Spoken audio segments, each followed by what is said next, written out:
All right, we're live. Welcome back, everyone, to the 10th episode of Aspire, the Leadership Development Podcast, where we will be discussing the visions. Grade. And my last year of teaching, I taught 12th grade high school English. I really enjoyed teaching, and I was teaching in the state of Georgia in really big districts, so I had the opportunity to kind of stay in one district, yet move around a lot, and that kind of suited my personality well. So I taught some elementary, some middle school, some high school, did a lot of coaching, and coached basketball and baseball and football in Georgia. And I just love teaching. So I guess I still consider myself a teacher, and I hope I teach in everything I do. But after 19 years, I was kind of motivated by some other people who had gone into administration who encouraged me to take that leap. And so I did.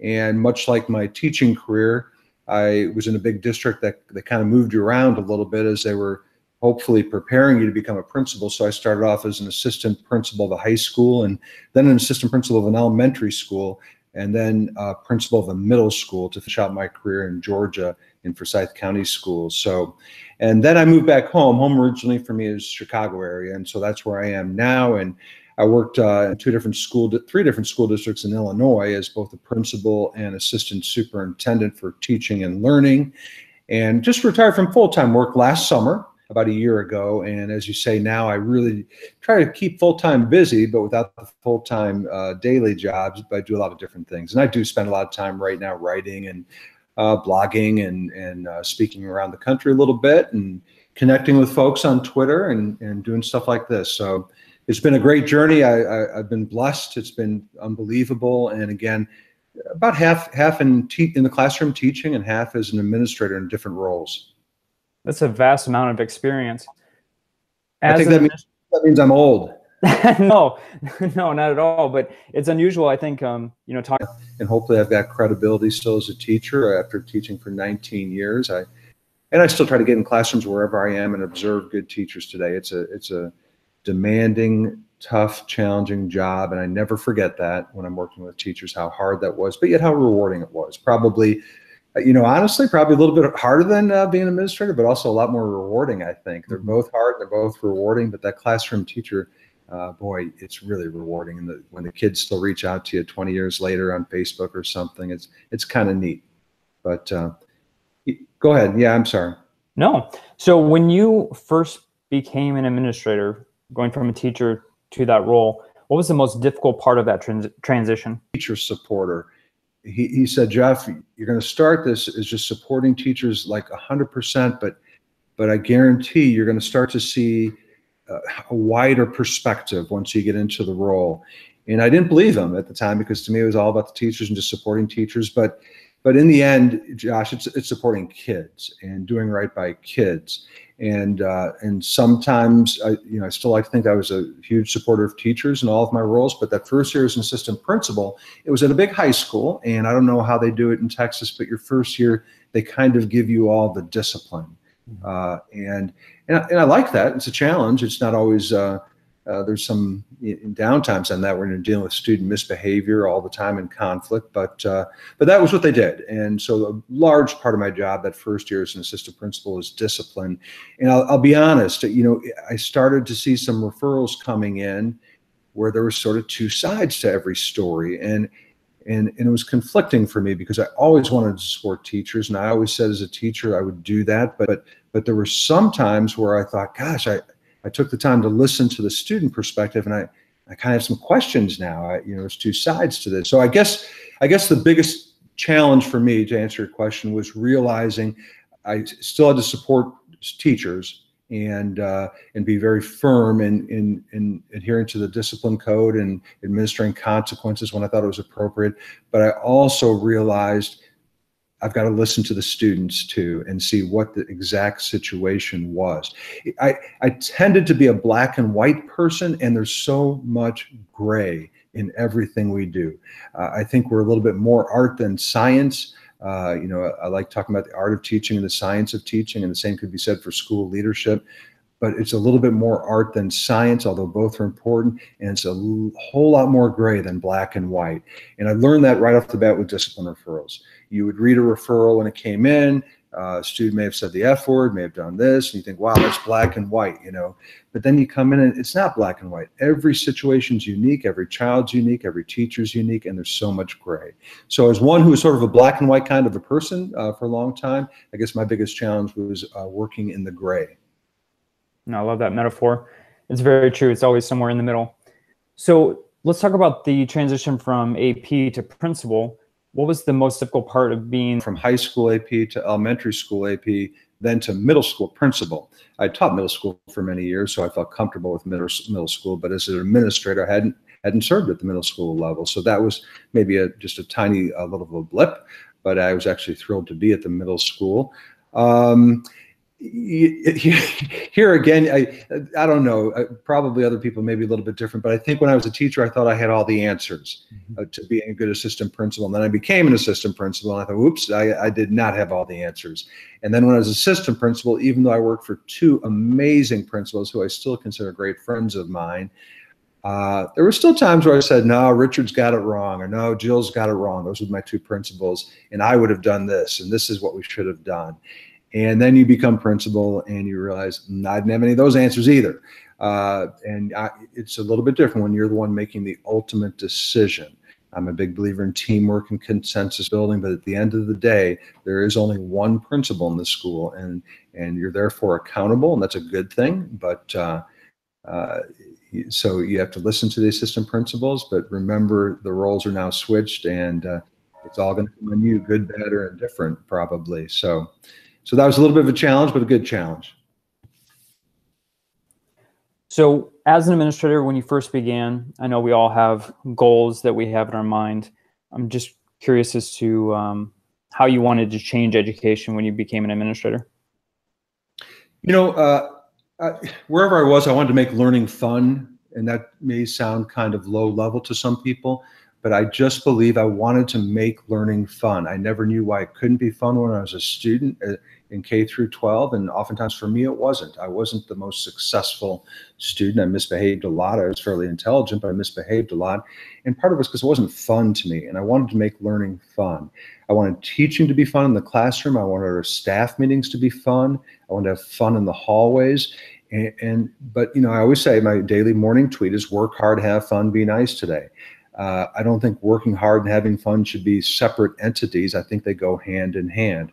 My dad always told me the harder you work, the more fun you'll have. So I wanted to have a school where working hard was the norm, but having fun was the norm, and they weren't mutually exclusive. They actually went hand in hand. And I guess another thing I really wanted to do, Josh, was be present in classrooms. And that was a goal of mine and something I stuck to pretty religiously, and something I enjoyed doing. I didn't do it just for show. I did it because I enjoyed it. I thought it was important, though. I wanted the kids to know who the principal was. I wanted to know the name of every child in the school. And so we were known as a school where the administrators were in classrooms a lot. And I think overall, teachers really, really appreciated that and valued that. And I think the kids did too. Sometimes I would just take a stack of, I had a little more paperwork today than you do in the computers, but even today it'd be easier to take my computer. But I used to take stacks of papers into classrooms and just work on those, whatever they were, budgets or some positive referral forms or whatever it might be, and just work in classrooms and be where kids and teachers are. When the kids are in the school building, there's not a whole lot I can do to improve the school in my office, but I can improve it a lot by being out and about. So that was a hallmark of our administrative team, and I'm proud of that, and that was something I wanted to do as a goal. So as an instructional leader, how do you help your teachers grow in their knowledge and teaching strategies? Faculty meetings, and then in between a lot of PLC type meetings. But you know, starting by modeling it. So every time I did have a faculty meeting, the first 15 minutes was me teaching a mini lesson on something I had learned about teaching still. And so I had to keep on learning and keep sharing my learning. And then, you know, just when you'd be in classroom, I think feedback's so important, providing feedback. And then it's kind of hard, but I think it's important. I wrote a blog post not too long ago that teaching should be more like coaching. And what are the great characteristics of coaching, right? Part of it is providing feedback, letting the athlete do the task, whether it's dribbling a ball, shooting a free throw, whatever, and then stopping and providing feedback. And I think as a principal, we need to coach our teachers, not just evaluate them. And so two things that happen in basketball are practice and then feedback. The feedback part's easy. Well, it's not easy, but it's readily discernible as to how we do that as a principal to a teacher. But the practice part, how do we allow for times to practice? And that's still one I wrestle with. How, because we should have practice. Teaching is one of the few professions where there really isn't practice. You're thrown into the classroom and your practice is live action. But one thing we did is we did a lot of peer observations. I believe that we don't take advantage of that. And some teachers are actually hesitant to do that. But I believe that that's one thing we can do to really grow as professionals, observing each other, becoming vulnerable, allowing people into our room and wanting to go see other people, and just knowing that it's non-evaluative, non-judgmental, but it's just an effort to validate what one person's doing and maybe grow a little bit and pick up some tips while you're doing that. What are some characteristics that you believe every leader should possess in a similar role? I'm going to say it starts with a work ethic. The job's incredibly demanding. You know that. And I think, if you want every child in the building, every teacher in the building working really, really hard, that you've got to work hard. And I tended to be the first one there and the last one to leave. And so it starts with having a work ethic, and that's just like by modeling everything you want. What kind of a culture do you want in your school? I wanted a culture where everybody treated everybody with dignity and respect 10 days out of 10. So I've got to model dignity and respect the way I interact with upset parents and teachers and kids who are misbehaving, and just treating everybody with respect and kindness each and every day, no matter the situation. So just a few things like that. So with culture, as the year goes on, if you feel like staff rapport is slipping, what strategies do you use to increase teacher morale?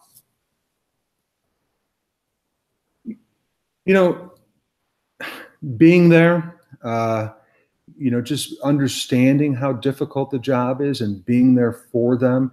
I used to do a lot of things where I would go to help teach, co-teach, and sometimes take over and give people a break and teach so they could go visit somebody else.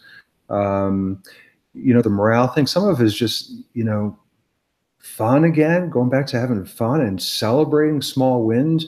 We had a lot of different ways to recognize teachers. Some of them were really small and informal, but some of them were pretty big and amazing things. We had a teacher hall of fame in this one hallway where every year we would induct one teacher into the teaching hall of fame. And it was almost like baseball hall of fame. And you had to have for that one, that was probably the biggest honor you could get. And so there were some things, you had to be there so many years and all that. And then we would invite the family in and unveil the next portrait, and they'd be in our teacher hall of fame every year. It was sort of cool, but just finding ways to honor what teachers did throughout the year. I sometimes talk about, I almost have mixed feelings about Teacher Appreciation Week, because it's like we pull these things out and we celebrate it for a week or a day or a month. And I've got some misgivings about that, but I just want every day to be Teacher Appreciation Week, just like I want every day to be Disability Awareness Day, not just a week. So just trying to be there, trying to be a model what I'm asking other people to do. And if we're going to be out in the hallways, I'm going to be out in the hallways. And we kind of came up with some faculty value statements at that school in Georgia where I was principal. And we decided to come up with 5 of them. We had mission, vision, values, and goals. And our 5 faculty value statements started with the 2 words, we will. And we debated this over the course of a couple PD sessions because they're going to be important to us. And we finally narrowed it down to 5 we will statements. And I probably have them all memorized. The first one, though, I know is we will promote and insist on a safe and orderly learning environment. And by that, we meant safety of all kinds. But then we had some things behind that, right? Well, if we're going to insist and promote on a safe and orderly learning environment, what are we all going to do? And so it wasn't just one statement. We had things behind that. Teachers were going to be in the halls. I was going to be in the cafeteria. And then all these things, then we held each other accountable for it, Josh. And it was an accountability in a positive way. When you weren't doing what you said you were going to do, I held you accountable for it. I said, hey, Josh, I thought you were going to be in the hall. And you didn't get mad. You said, oops, my bad. I'll be out there. And then the next day when I was in the cafeteria, you'd say, hey, Jeff, I thought you were going to be in the cafeteria. And I said, oops, my bad. I'll be out there. And just holding each other accountable for doing what we said we're going to do. It's not a gotcha. I'm not trying to get on your case. I want us all to do what we say we're going to do. Our fifth faculty value statements, though, we only had 5. We just randomly limited it to 5. And our fifth one was, we will recognize and celebrate our many successes. And since that was one of our 5 faculty value statements, we kind of lived that, right? And we never stopped thinking of new ways to recognize our successes and celebrate our wins. And so that's some of the things, I think, just to build the morale. It's a tough job, and you want to have fun. You want to recognize all the good that's happening, and that's what we tried to do. So on the back end of your career, you went from an administrator or a principal to going into the admin building. What was that process like, and is that something you set out to do? You know, I never wanted to be a superintendent. Certainly I had opportunities at different points along the way, and I just knew I was probably going to close out my career without filling that card. And I've worked with a lot of amazing superintendents who I admire a lot, but that's probably not my skill set, you know, politically and working with the school boards. I certainly have worked with great school board members, but I kind of felt that as an assistant superintendent of teaching and learning, I certainly had almost as much influence as a superintendent on any decision we're making. And that's due in part to working with superintendents who allowed me to and empowered me to have that influence. But then I didn't have to deal with those few small headaches that I wouldn't have wanted to deal with. So being an assistant superintendent for teaching and learning was an ideal job after being a principal. For somebody who loves teaching and learning and loves teachers and learners. And I said this the other day to somebody, it's a hard job too. Every job's hard in our business, right? But it's a little bit easier to screw up a principal job than it is to screw up an assistant superintendent of teaching and learning job. Being a principal, there are so many ways you can fall into a trap. And in my assistant superintendent role, as long as I was still present, instead of being in maybe classrooms every single day, I was in schools every day. And it was easy for me to make a commitment that every day of the week I would go visit one of our schools and I'd be in some classrooms too while there, but just making sure that I was there and responding to, I think in that role, people want to make sure you're listening, that you respond. It seems really silly, Josh, but just answering every email quickly that a teacher or principal might send, being in the schools, visiting classrooms, soliciting a lot of input into any decision you're going to make. I knew that I didn't want to roll out some new reading program without, making sure that everybody had a voice in it who was going to be impacted by it. And I think if you do some of those things, you're on your way to success from the central office. But again, I guess I'll go back to saying I'm trying to never forget that I was a teacher for 19 years and hoping that people understood that we're all on the same team. We all care about kids, and it doesn't matter that I'm assistant superintendent for teaching and learning. I'm still the lead teacher, I guess, in some ways, or at least I want to be. Mm-hmm.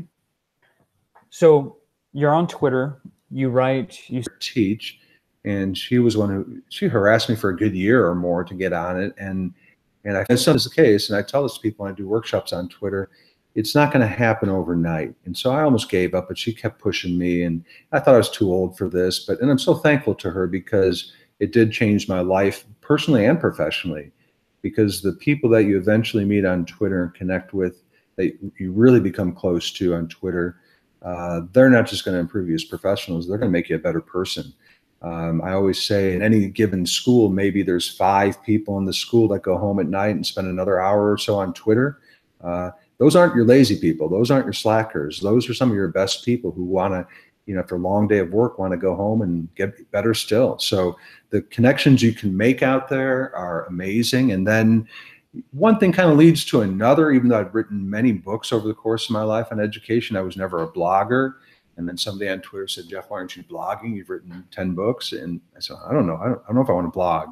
It's a different thing. And I remember being apprehensive sending my first blog post out, I don't know, 5 years ago or something, just that it's out there. And but now I think that's really important.